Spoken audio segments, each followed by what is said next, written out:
This girl is out camping in the middle of a snowstorm. She chose to take shelter at the base of a massive rock.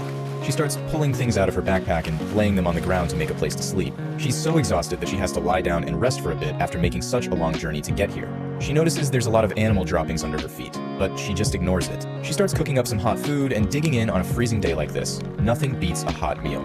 Besides the food she's cooking on the stove, she's also got rice, a dish made from cooked grains. Because it's so cold and she's starving, the food tastes absolutely amazing to her. After eating, she decides to go straight to sleep and get some rest. It's so cold she can't fall asleep, so she drinks a little beer to warm herself up. Then she adds a bit more firewood to keep herself warm through the night.